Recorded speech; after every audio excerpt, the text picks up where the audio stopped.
Yeah, Uh, absolutely.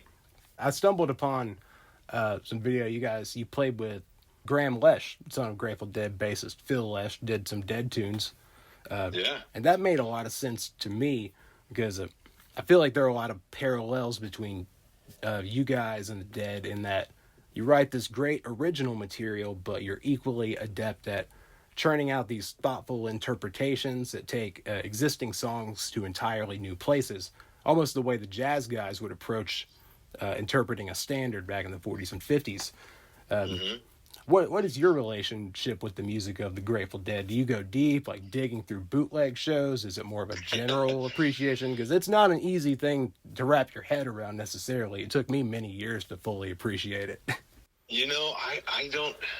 I do have an appreciation for the Grateful Dead. It's like it's kind of. I feel like in my DNA being from the Bay Area, and I mean even our band got its start on Haight Street in San Francisco, just a couple blocks from Haight-Ashbury. We lived on Haight Street, and that's where we would have all of our early band rehearsals, and so there is just this. The Grateful Dead is like the Bay Area music.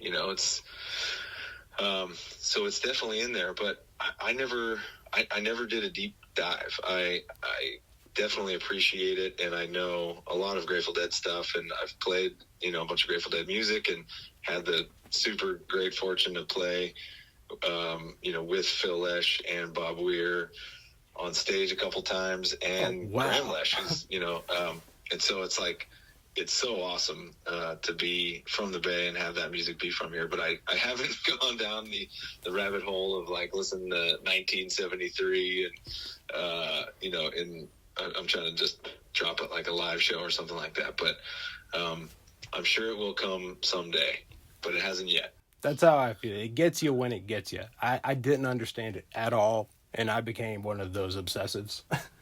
But Really? I would not to be that guy, but 73, 74 is where it's at.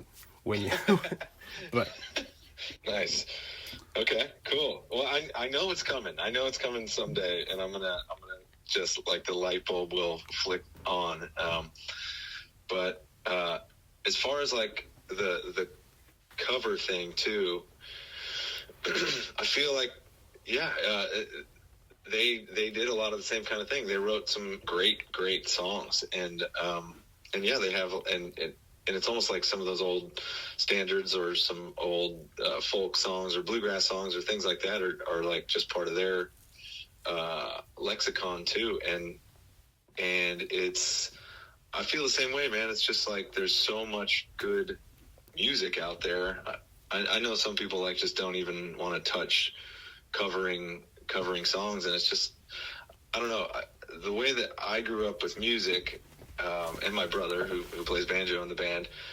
It was just like we would sit around in the living room. My parents would throw music parties, and all their musician friends would come over, and they would just pass songs around and be like, "Oh, let's do this song, this Dylan song, this Grateful Dead song, this and it's in G, and okay, it goes like this, and then cool, like we would all just do it and sing it and try to sing harmonies on the spot, and it was just a magical thing, and it felt like such a natural way for music to be communicated. And we never, like studied music. I took some guitar lessons and things like that, but that felt like such a pure way to share music. And I guess that whole ideal just continues on through our band, and it's we just take music that we like and we learn it and we play it, and just for fun, for practice, for studying things that we really like, and for collaborating with other people. And it's I don't know, I love that aspect. I love collaborations, and I love learning about music and the history of music and how it's created, and what makes it special, what makes it interesting to me. And so yeah, I don't know, it just feels like a natural thing to do.